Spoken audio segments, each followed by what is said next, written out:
The house felt quieter than usual. Even the hum of the refrigerator seemed more noticeable as I sat at the kitchen table, scrolling through emails.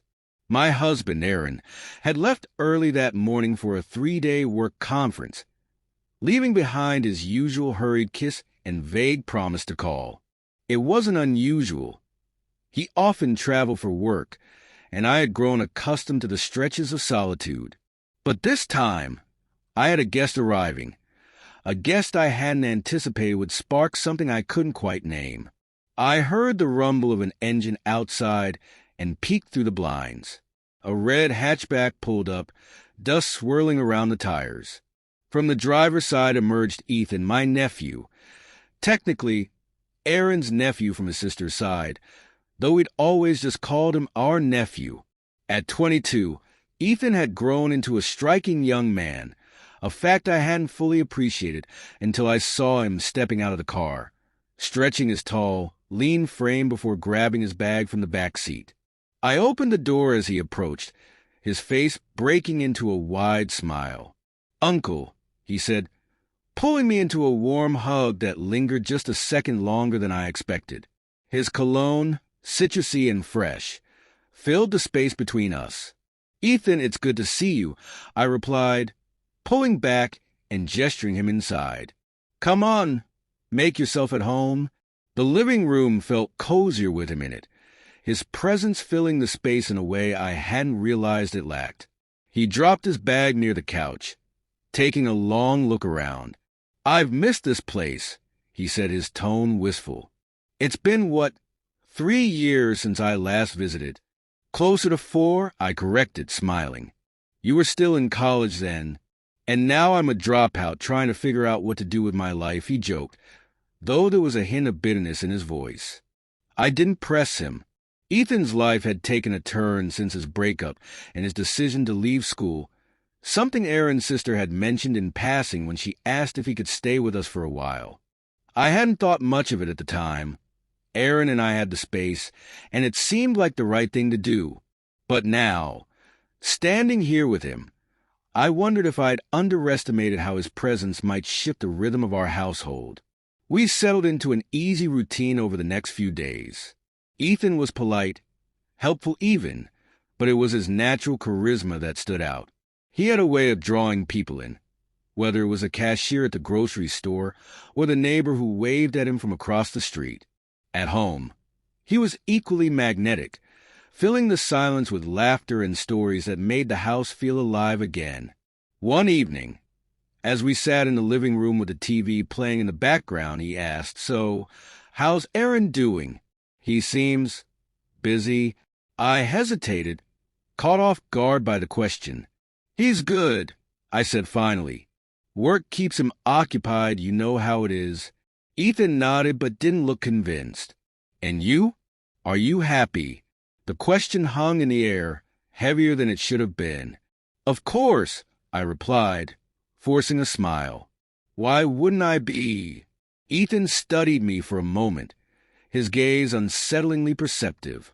"Just asking," he said, his tone light again. But the seed had been planted.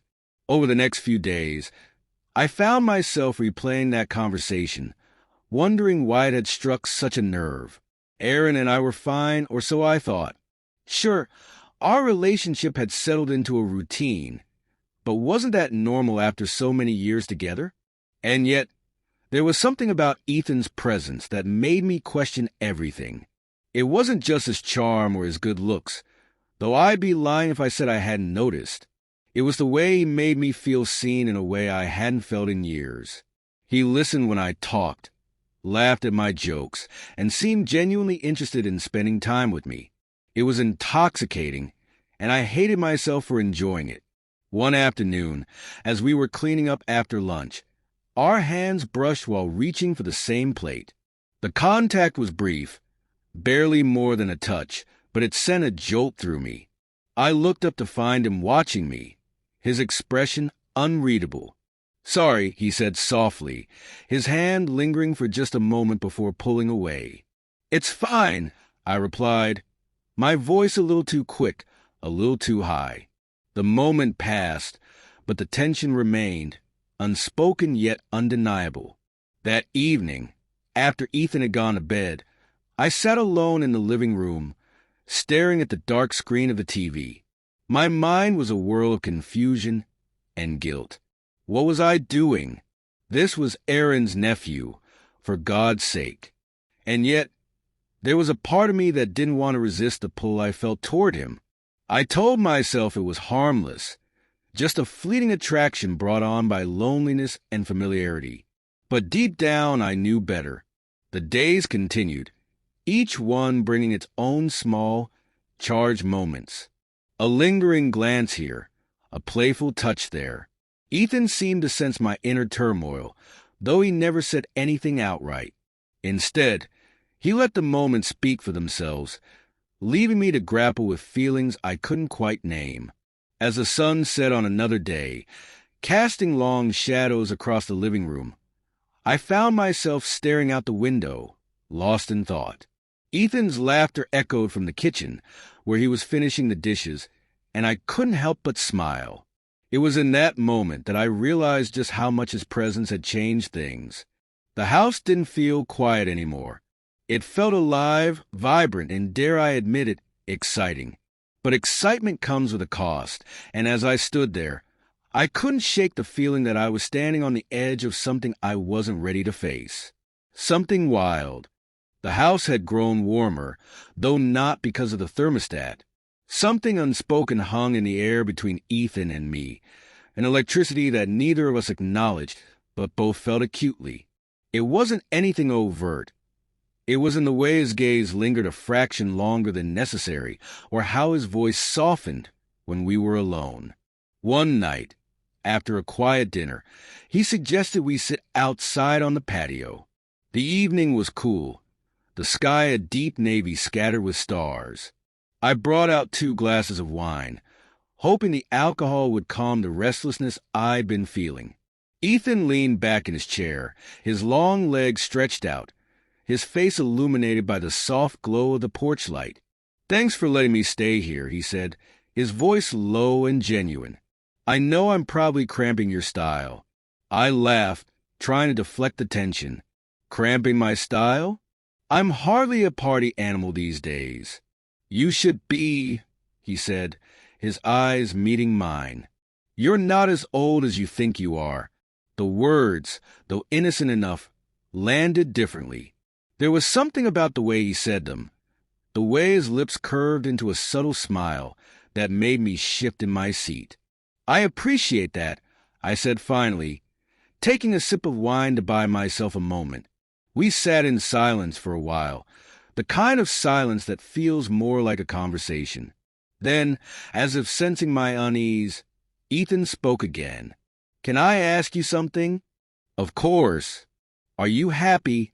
The question hit harder this time, perhaps because it came in the stillness of the night, when everything felt more vulnerable.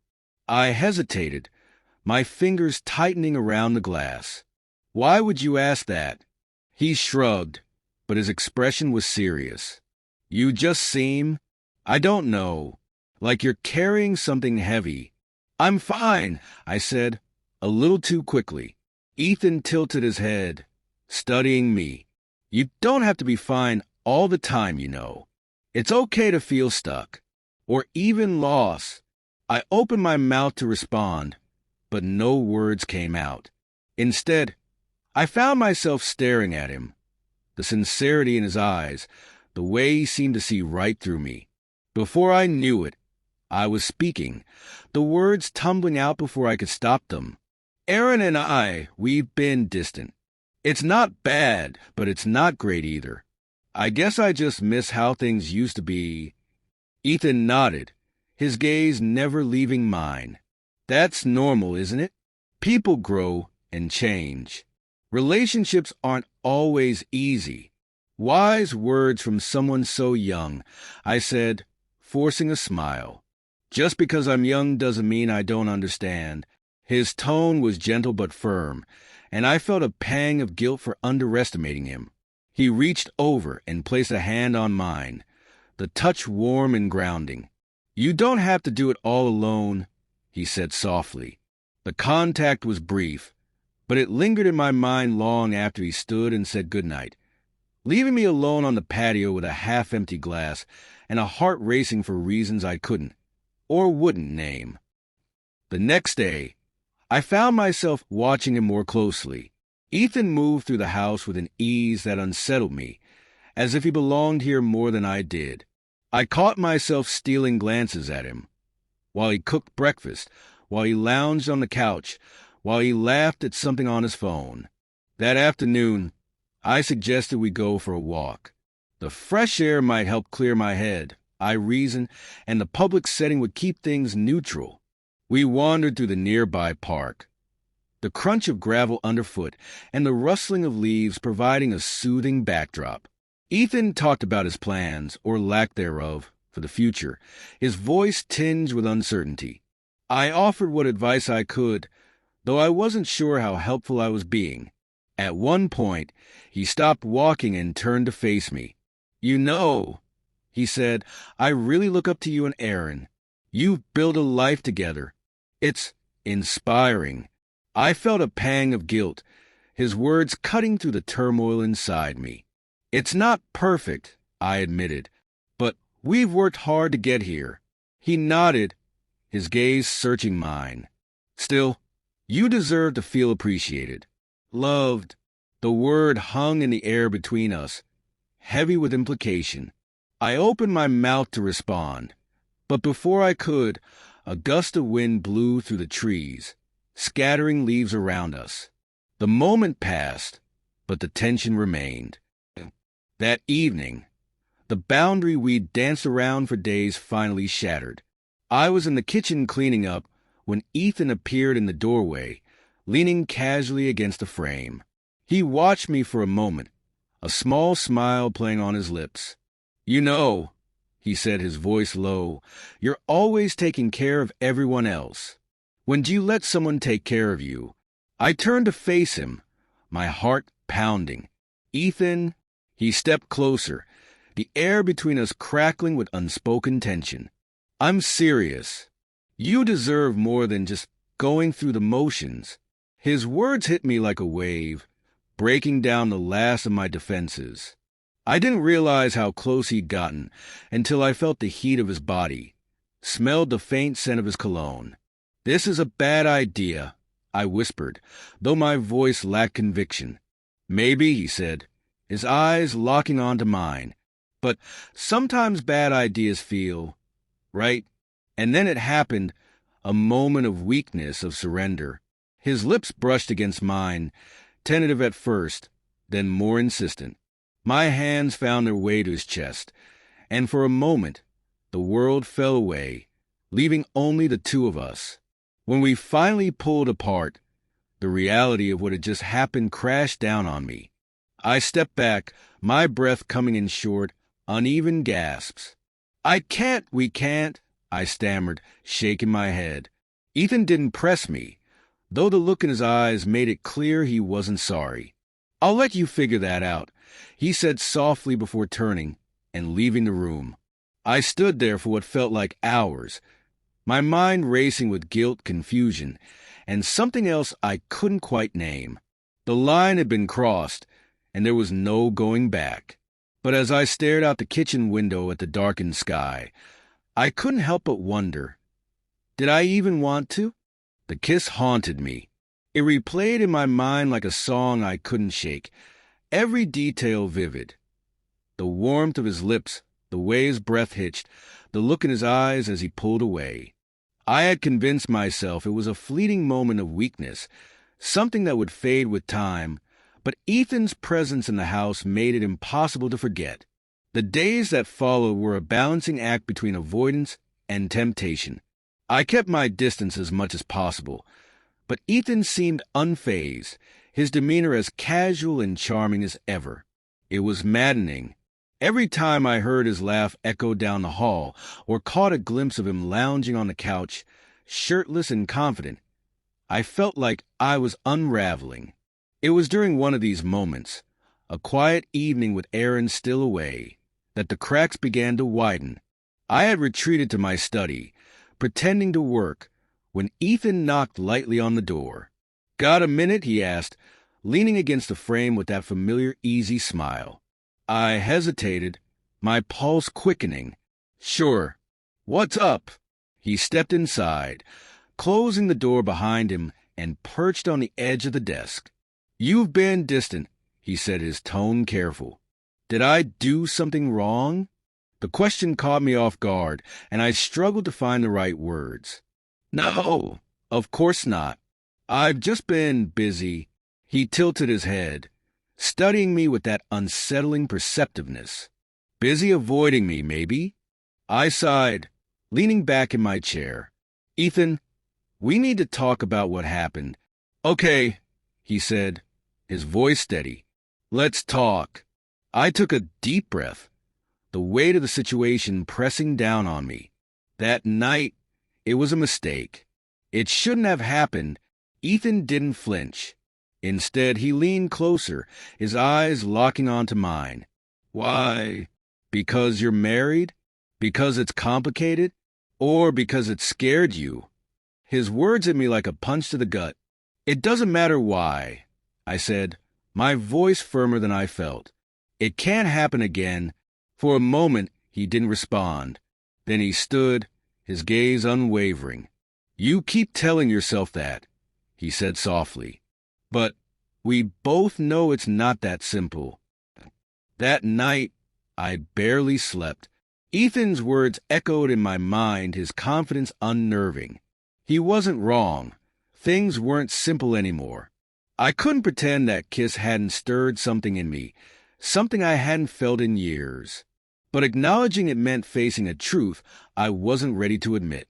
The following morning, I awoke to the sound of laughter coming from the kitchen. Aaron had returned earlier than expected, and he and Ethan were chatting over breakfast as if nothing had changed. "Morning," Aaron said, glancing up from his coffee as I walked in. "Morning," I replied, forcing a smile. Ethan met my gaze briefly, his expression unreadable, before returning to his plate. As the day wore on, the tension between us became unbearable. I avoided being alone with him, throwing myself into chores and errands to distract myself. But no matter how hard I tried, I couldn't escape the weight of his presence. That evening, as we sat in the living room watching a movie, Aaron excused himself to take a call. The moment the door closed behind him, Ethan shifted closer to me on the couch. "You're playing with fire," I whispered, my voice low enough that Aaron wouldn't hear. Ethan smirked, his hand brushing mine. "Maybe, but you're the one who lit the match." His words sent a shiver down my spine, and I pulled away, my heart pounding. "Ethan, stop. Aaron is right upstairs." "And yet, here we are," he said, his voice calm, almost teasing. Before I could respond, Aaron returned, his presence snapping the tension like a rubber band. I spent the rest of the evening in silence, my mind a whirlwind of guilt and frustration. The breaking point came 2 days later. Aaron had left for work, and Ethan and I were alone in the house. I was in the kitchen cleaning up when he appeared, his expression serious. "We can't keep doing this," I said before he could speak. "Doing what?" he asked, stepping closer. "This," I said, gesturing between us. "Whatever this is, it's not fair to Aaron. It's not fair to you. And it's certainly not fair to me." Ethan's jaw tightened. "And what about what's fair to you? Have you thought about that? Or are you just going to keep pretending you're happy when you're not?" "I never said I wasn't happy," I snapped. "You didn't have to," he shot back. "I see it every day. The way you look at me, the way you avoid Aaron. You're not happy, and you know it." His words struck a nerve, and I felt my resolve crumbling. "Ethan, please. Just go." This was a mistake from the start. He hesitated, his expression softening. "Is that really what you want?" "Yes," I said, though my voice wavered. For a moment, neither of us moved. Then, with a resigned sigh, Ethan turned and walked away, leaving me alone in the kitchen with a heart heavier than it had ever been. Aaron returned home that evening, his cheerful demeanor a stark contrast to the turmoil inside me. As we sat down to dinner, I forced myself to smile, to laugh at his stories, to pretend everything was fine. But deep down, I knew the truth. I had crossed a line I couldn't uncross, and the weight of that choice would stay with me forever.